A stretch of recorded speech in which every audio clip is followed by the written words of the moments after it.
This is Adam reporting. Senior Officer, Signals Intelligence, Defense and Security Department, CSIS. Reporting on the subspeed of Lightwave facility mass casualty events, preliminary findings. Officially recorded to have begun on December 10, 1954, a top-secret Japanese research and development facility near the Coral Sea on Island experienced the first in a series of mass casualty events. Through our investigation, we've discovered that this isolated facility was abruptly invaded by an unknown hostile force.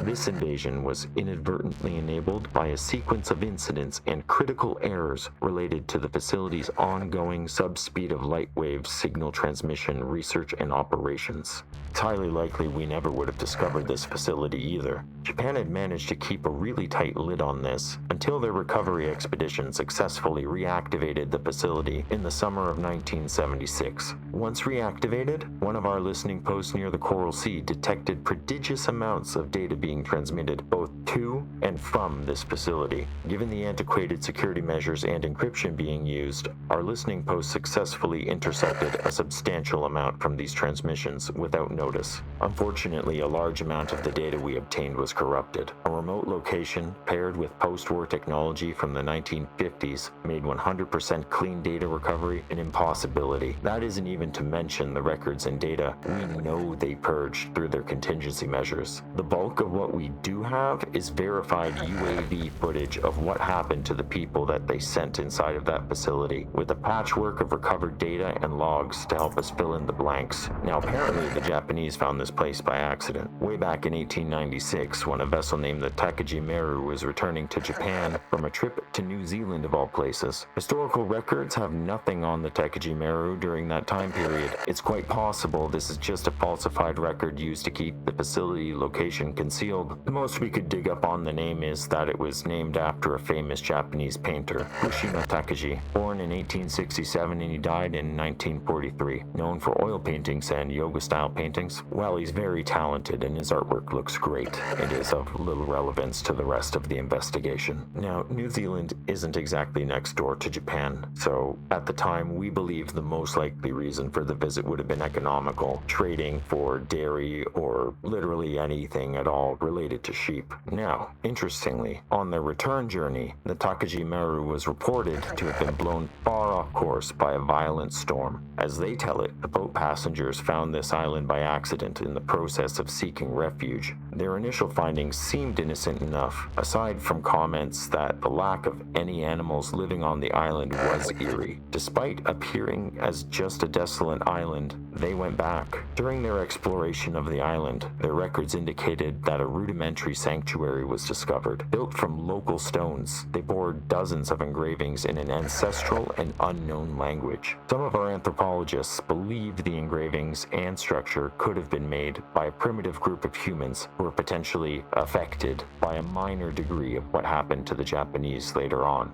No other records were found about this island until World War II had ended, and according to their account, ground was broken on this island and construction on the new facility began in 1947. We have a hard time believing that Japan had the resources on hand to action a project on this scale. Keep in mind, this was following 2 nuclear attacks on their country and under Allied occupation, and all while apparently going unnoticed. We suspect that the Americans could have had a hand in this, given what they were doing with the Nazi war criminals in 1945 with Operation Paperclip. It wouldn't be out of the question to think that some scientists on that island could have been a part of Unit 731, recycled and repurposed. In 1949, we have evidence showing that the Japanese had successfully built the prototype of their subspeed of lightwave machine. The device's intended use was for experiments in communications to extremely distant locations. The destination for their signals was the Alpha Centauri star system, which is apparently the closest one to Earth at about 4 light years away. Growing up, I never got to see Alpha Centauri. Living in Canada, it's the wrong hemisphere. The island is quite possibly the best location on the entire planet to see and send these signals from. For the record, Alpha Centauri is over 4.2 light years away. People can't really comprehend how far away that is. 1 light year is about 9.46 trillion with a T. kilometers. So even traveling at the speed of light, the trip would take 4.2 years. Given the subspeed of Lightwave prototype was built to send and receive signals, the understood intent is that they believed that they could make contact and communicate with whatever or whomever it was that they ended up reaching. Reminds me of that old dog chasing a car analogy. I just don't think that they ever thought very much about what would actually happen if they succeeded. The subspeed of Lightwave machine, when combined with the rest of the island's power demands, eventually started to outpace the capacity of the large nuclear scale reactor and 3 main generators that they had constructed. Nuclear fission was discovered in 1938, and the Americans had built their first large-scale reactor in 1944. Given the records of graphite shipments to this facility, and with the nuclear waste containers littering the island, we can confirm beyond a doubt that this entire facility was using nuclear energy as their primary energy source. Again, curious that the Americans would not stop a demilitarized Japan from constructing this facility, but the implication that Japan developed and built a large-scale nuclear reactor a scant few years after the war under their noses is a bit much to believe. This facility was using top-end machinery, computers, and equipment, and we even have logs showing that they were producing their own food in an effort to become more self-sufficient and keep an even lower profile. We have an email from Noboru Nakata to Daisuke Kadawai. Daisuke, even today the energy absorbed by Building B was close to 25% of the generators. I don't think there's any need to remind you what the main purpose of this facility is. It's how important it is to maintain constant power flow to Building C. Please ask your team to find a solution and lighten the energy consumption needed to perform your duties. Noboru Nakata, Technical Director, Subspeed of Lightwave Project. Next, another email on a portable computer from Daisuke Kadawai to Noboru Nakata, sent September 9, 1954. Thank you for reaching out. I don't think it's necessary to remind you what the purpose of Building B is, but just in case you forgot, here's a reminder. Cell culture of plants free from anomalies typical of the environment in which we live, work, and sleep every day. And should you have forgotten this too, we feed ourselves. These plants are crucial for our proper nutrition, including yours. Unless you want to feed yourself with snacks from the upgrade stations, we will still try to do everything possible. Have a nice day. Daisuke Kadawai, General Manager, Agronomic Division. It seems like concern was initially raised about energy consumption 1 year before contact was lost with the facility. There was a history of obstructions blocking the generator drainage filters as well, which introduced the element of human error into the equation, with employees who may not have prioritized their responsibilities as much as their boss would have liked. Next is an email on a portable computer sent from Hiro Sanada to a group inbox on April 3rd, 1953. To all employees, please be advised that the obstruction in conduit B2 has been cleared. In order to avoid further accidents, we remind you that it is imperative to respect the scheduled maintenance of the drain filters. Hiro Sanada, General Service Manager. Next is a transcript of Takiya Sato's diary, October 29th, 1954. Damn, it's still raining.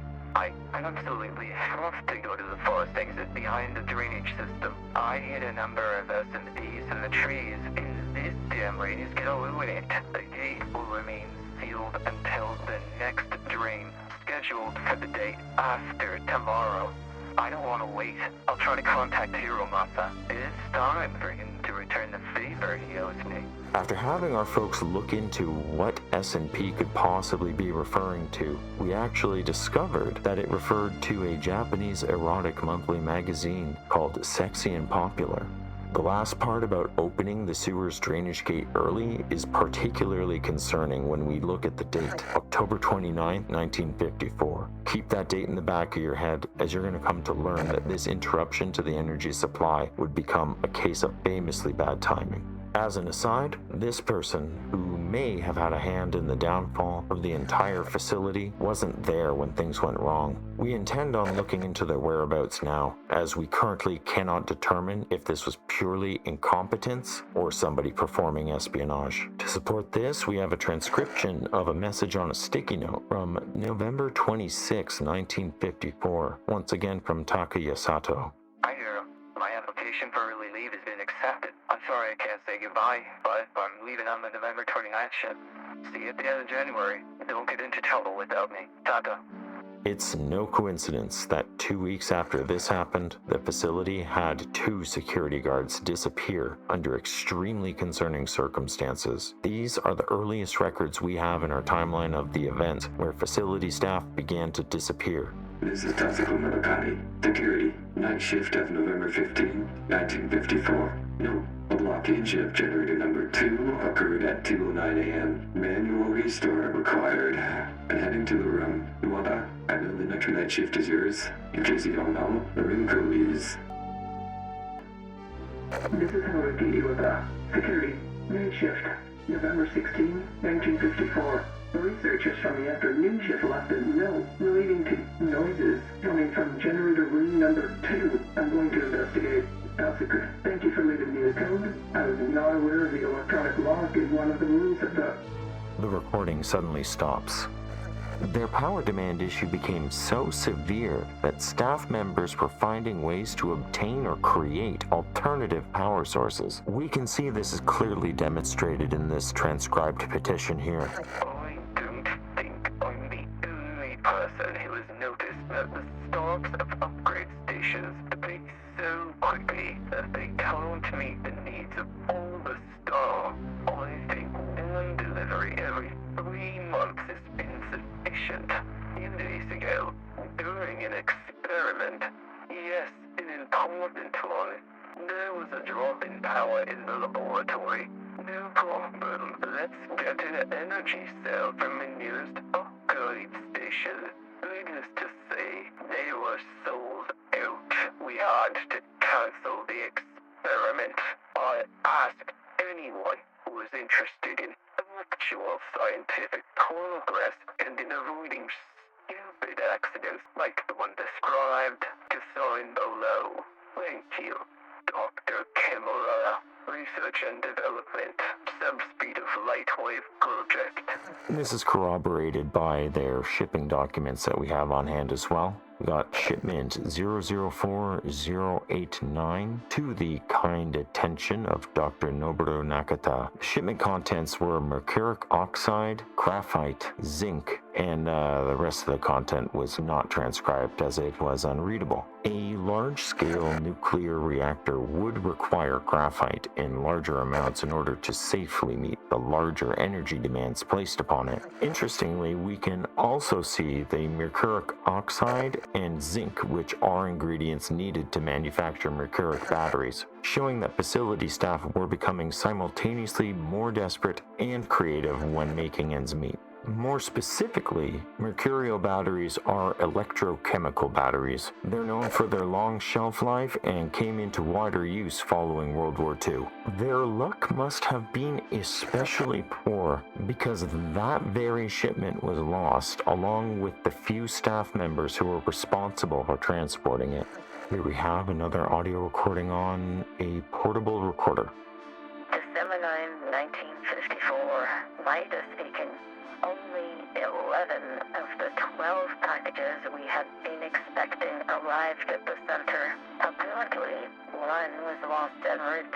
Of course, Noguchi was too busy as usual, so who's got to go back to that damned wood to retrieve them? And it started raining again. Damn it. The loss of that shipment was particularly bad timing, as the facility staff weren't planning to reduce or moderate power consumption stemming from their experiments.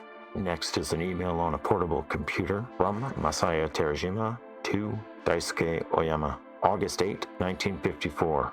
Bluesky, I got to try out those new laser rifles. There are 3 versions of them. The lightest is functional. Power's good, even if there is a considerable delay between pressing the trigger and the final effective emission of the beam. Things change with the medium version, which always has that delay, but the final power output is much higher. The heavy version is a jewel. A little bulkier than the other 2, but the generated discharge is prodigious. Wait till me if you want to try them for yourself. I don't think it would be a problem for my lab friends, must I? You can't really blame them for their enthusiasm either. These were scientists on the bleeding edge of progress. For some of them, this must have seemed like they were achieving all of their dreams. Further complicating things, the subspeed of Lightwave prototype apparently had an overdrive function, and somebody disabled that inbuilt safety mechanism in the time that led up to the mass casualty event on December 10th. We believe whatever they did with the overdrive functionality had some direct part in the fate of the facility. The following excerpt is from a Kira OS terminal that was located in the Subspeed of Lightwave Center. Warning, the system overdrive block will be disabled from 8 a.m. on December 9th, 1954 until 8 a.m. on December 11th, 1954 for test purposes. Do not attempt to activate the system during the detection phase. Only authorized personnel will have access to the console and system. When a nation is operating a facility of this scale in secret, compromises have to be made. If shipments of nuclear waste were delivered to a port by a Japanese vessel, there would be uncomfortable questions. People would talk. This is another factor that managed to contribute to the incident's severity once it began, despite how unlikely that might seem. As it turned out, a transcription of a product guarantee was what confirmed beyond a reasonable doubt that this facility was indeed attempting to store the nuclear reactor waste all over their own island. Following are transcribed shipment documents, dated July 9, 1951. The guaranteed integrity for Type A1, B1, B2, and C1 containers is 10 years from sealing. The recipient is aware of the fact that if any of the containers are not used within the specified time, it will be necessary to proceed with the prompt disposal of its contents at a suitable facility. The operation will be charged to the recipient. The manufacturer declines all responsibility for any damage deriving from failure to comply with the procedures indicated. The World Nuclear Association has classified that Type A containers are for unused reactor fuel, and Type B are for used reactor fuel, respectively. Now, Type C is a whole other beast. That is reserved specifically for what are considered high-activity nuclear materials, and those tend to require purpose-built transportation just to ship safely. Knowing the facility had a fully functional nuclear reactor producing all of this waste was concerning but manageable under normal circumstances. A nuclear reactor of the size the facility built would produce tons upon tons of nuclear waste. This would all require safe storage and containment if they had to keep it on site. When we factor in the secrecy of this operation, meaning staff couldn't ask for external help, the waste buildup issue began to present an increasingly severe issue. We have a transcription of an email on a portable computer from Tatsuki Fujihara to Group 12, February 2nd, 1953. Urgent. Is there anyone who can read German? The English don't have instructions in Japanese. We wasted the entire morning trying to figure something out, but without the manual, it's useless. Following excerpt was found on a Kira OS terminal that was located in the transport center. This is dated June 13, 1954. To monorail drivers, always remember to use the dynamic speed limiter inside and outside the facility. A collision has already occurred last year, and one of the containers almost opened. Find the detail on speed limits within your personal handbook, but I will remind you here of the most important ones. Inside the buildings, 10 kilometers an hour. Within 2 kilometer radius of the buildings, 35 kilometers an hour. Next is another email transcription from a portable computer. We have an email from Hiroto Sugiyama to Hideo Mori. It's dated February 4th, 1954. Hideo, I need a team to clean up the room. One of the shelves collapsed and a dozen barrels fell to the floor. Luckily, most of them weren't damaged, but at least 4 lost their lid, and you can imagine the mess. Can you send them here to Building B? I owe you one. Hiroto. This is followed by logs showing that the accumulation of these waste containers was quickly growing out of hand, and facility staff were aware and trying to resolve the issue. This is a transcription of an email on a portable computer from Hiro Sanada to Kento Yamashita, dated November 13, 1954. Kento, regarding the situation of the containers abandoned in the woods, wouldn't it be more appropriate to immediately set up a proper disposal program? We are talking about hundreds of tons of metal abandoned among the trees. If not for a matter of common sense, at least for a matter of resource optimization, it would make sense to recover all that material and find a way to reuse it. I am trusting you will make the right call. I'll be awaiting your answer. Hiro. We were then lucky enough to get a transcription of Kento Yamashita's reply back to Hiro Sanada. The reply was sent the following day, November 14, 1954. Hiro, I appreciate your interest. The idea of reusing metal is interesting, but given the contents of the containers, a sanitization process would first be necessary, which would be too expensive. I will inquire with the staff down at the wharf to set up a regular collection and ship it back to the mainland. Kento. To their credit, facility staff tried to resolve the issue, but it seems that wasn't quite enough. Having a portion of the waste improperly stored in containers and endangering everyone's lives while doing so made a catastrophic spill of some kind a foregone conclusion. It would also turn out, according to the testimony of deceased facility quarry workers, that the leaked nuclear waste in the north wing would have unpredictable consequences. Until our CSIS engineers had begun to analyze the subspeed of Lightwave prototype schematics we obtained, we had to rely on the testimony of those that built it. And to that end, we have a fragmented transcription of one of Daikyo Komodo's personal diary entries. This one was made in the lead-up right before the facility went silent, December 2nd, 1954. The origin of this facility has never ceased to amaze me. The construction work started in 1947, just 2 years after the war. In 1948, the base became officially operational. A prototype of the main technology studied here, subspeed of light waves, had been completed in 1949, the year in which the first signal to Alpha Centauri was sent. If I hadn't been here to witness the speed of the signal less than 30% slower than the speed of light, I myself couldn't have believed it. Over the years, 4 more signals were sent, but we waited almost 5 years for the original one to arrive at the destination.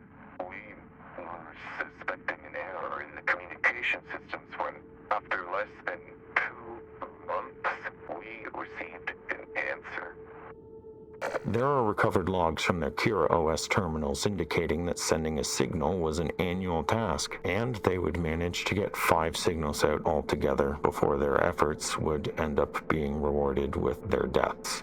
The reply they received from a still unknown entity was sent at a speed implied to be 25 times faster than the speed of light. So, Japan was the first country to make first contact with an extraterrestrial being, and unfortunately, they didn't have very long to consider the implications or repercussions. It stands to reason that an entity so advanced that it can send signals across space 25 times faster than the best efforts the facility could manage presented a very precarious power imbalance. If the subspeed of Lightwave machine was only sending and receiving information in its signals, that would have limited the potential harm such an entity could inflict on the facility. We have extremely sparse information to suggest that they were also transmitting and receiving matter, including living beings. Something we're still trying to comprehend is the Cosmonaut Program the facility had been running.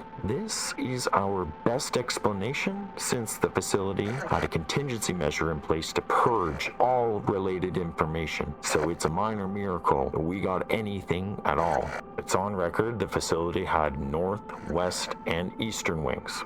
Normal naming convention implies there would be a fourth southern wing. We believe the existence of a southern wing is especially likely given the intention of the data purge. The only data we have on this is from physical data disks, which were created prior to the purge. This suggests that Japan prioritized purging this specific data ahead of everything else they did, which stands out. We know the West Wing was the aerospace center. We know it was used to manufacture and store rockets, and we unfortunately know that at least one human body fits into one without trouble.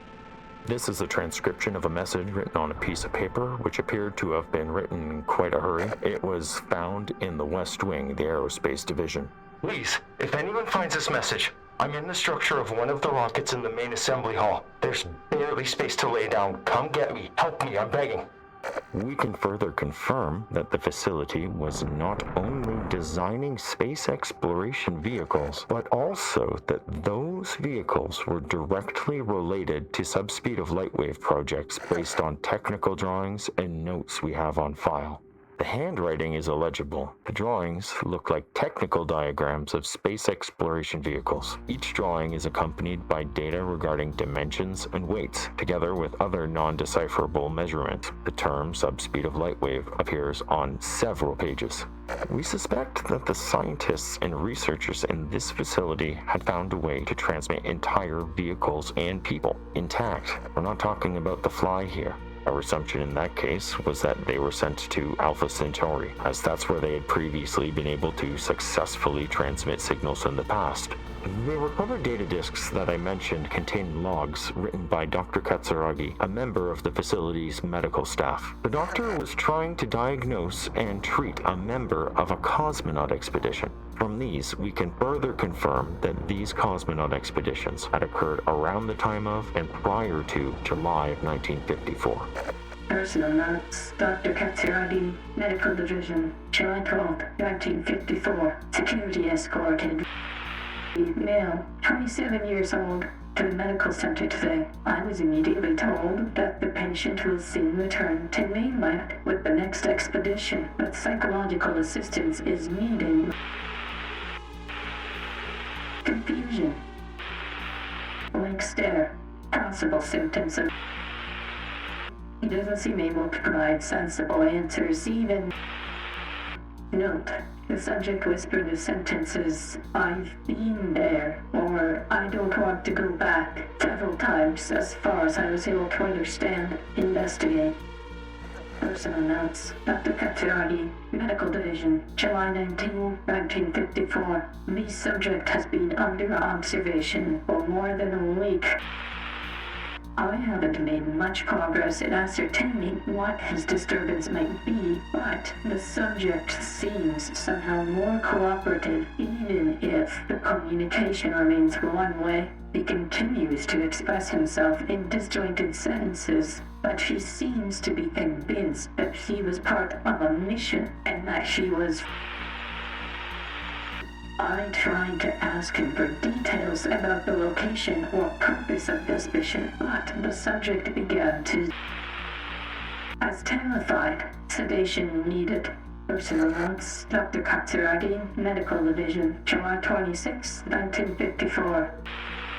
Subject claims to have stolen evidence from the mission to have it in his room. Not only does his conviction seem sincere, but his few moments of lucidity seem to be precisely those in which he states, "Updated as of July 29, 1954. Subject was embarked this morning with the last outbound shipment without my medical consultation. Update as of August 3, 1954. I have decided to remove this curiosity and take a tour of the patient's accommodation. As a doctor, it wasn't hard to get the keys to his room. I'm going to take a look after work tonight." The disc is unreadable and appears to have been opened and then resealed. Inside are a note and a photograph depicting a strange landscape. The note seems to have been written in a hurried and agitated manner. Are those two suns in the sky? Where was this photograph taken? Why did he have it with him? We've verified that the photo isn't a forgery or digitally altered. It's real, based on being sent to the Alpha Centauri system and our knowledge of that star system. We believe that the picture is a planet-side photograph of the stars Alpha Centauri A and B. Of the 3 stars that make up the system, Proxima Centauri is the closest star to our solar system. It is a red dwarf of spectral class M5VE, less luminous than Alpha Centauri A and Alpha Centauri B, respectively a yellow dwarf and an orange dwarf. They are so close together that if observed with a naked eye or a small telescope, they will appear as a single celestial body. From Science and Beyond, Japanese Science Monthly, May 1950. Seems like whichever planetary body they sent those cosmonauts to had a much more localized close-up view, because not only are there clearly 2 suns in the sky, it also seems to have left a permanent impression on the person who took that photograph.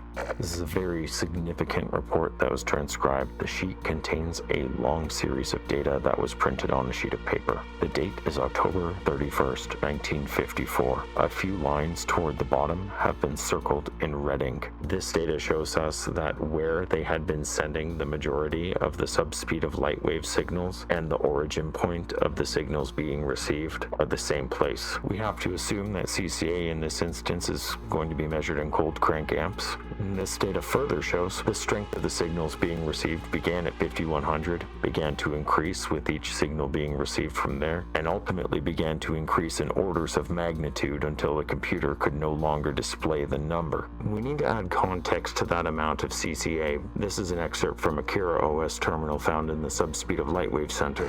We can clearly see from this log showing the outbound subspeed of lightwave signals that the signal strength only had a range of 190 to 221 CCA at the upper limit. When we consider that we needed around 200 CCA just to transmit at the subspeed of light speed, the amount of CCA required just to receive signals traveling at 25 times the speed of light begin to seem a lot more reasonable. For those of you who remembered, you'll see the significance of that October 31st date. After receiving this reply, the decryption of this signal became the facility's top priority. The strength of the signal being received ended up exceeding the tolerance limits of the subspeed of lightwave prototype, but there was a workaround that they were going to attempt in the future by disabling the overdrive block. These Kira OS excerpts that we accessed from the Subspeed of Lightwave Center terminals show that there were no successful attempts to decrypt the October signal received. So it seems like they chose to risk disabling the overdrive block safety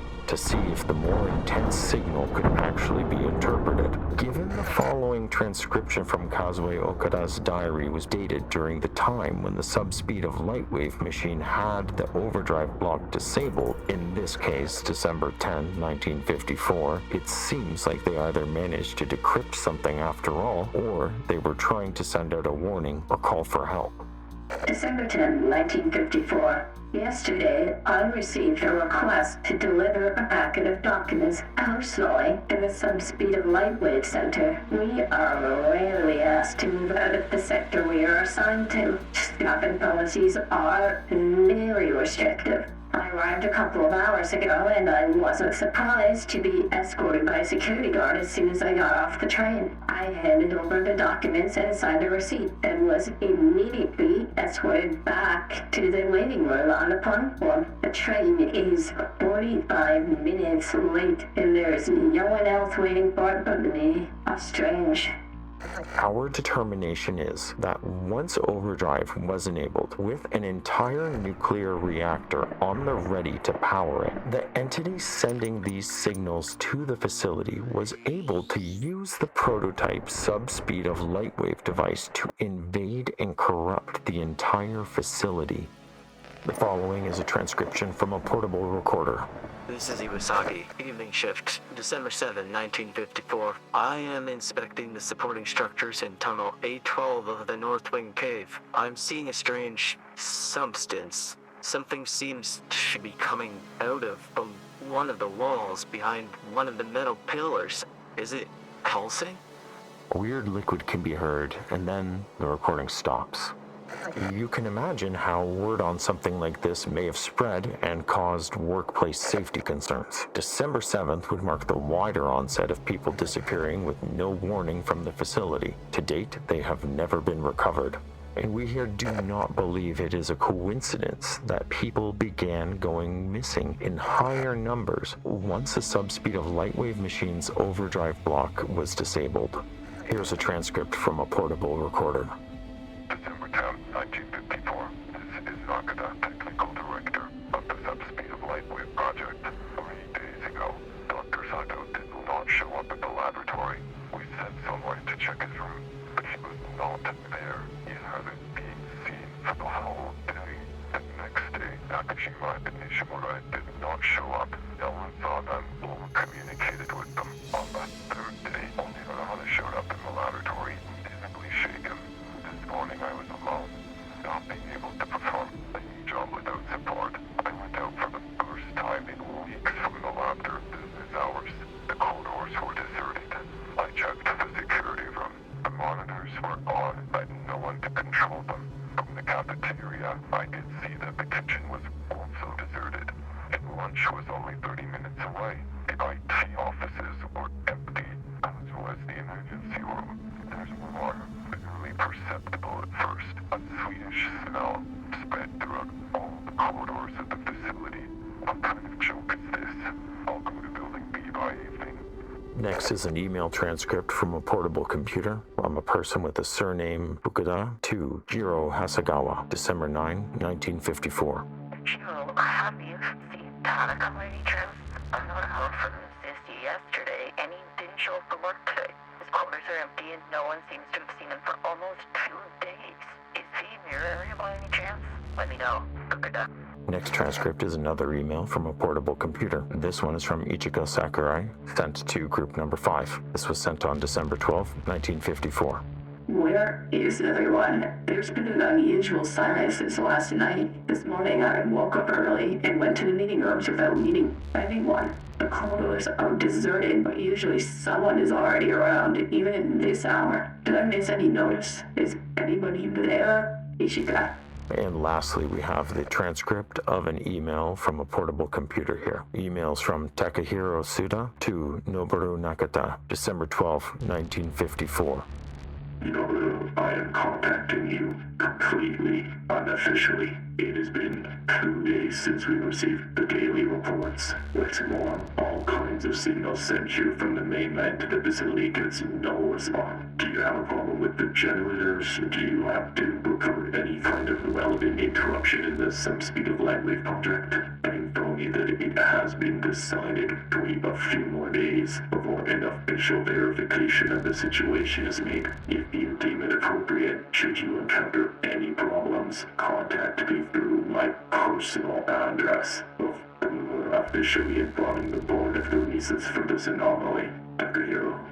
Facility staff were understandably under increasing levels of stress and anxiety about this situation, especially given their extreme isolation and lack of options of people to call for help. Once contact with the facility was officially lost, a rescue expedition rapid response was promptly organized. Given there was no landing strip or air control towers on the island, and with the strict need for secrecy, the rescue expedition had to go by boat and would take weeks to arrive. In lieu of any information to the contrary, we are assuming a 100% casualty rate for all staff in the facility, a 100% casualty rate among the rescue expedition in 1955, and a 100% casualty rate among those deployed in the expedition to recover the facility in 1976. The best way to show you what ended up invading and killing off the facility staff is to explain what happened to the second expedition to recover the facility. We've noted some particular records as providing crucial contextual information about the events between December 10, 1954, the rescue expedition arriving on January 4th, 1955, and the few facility staff who actually managed to outlive their rescuers.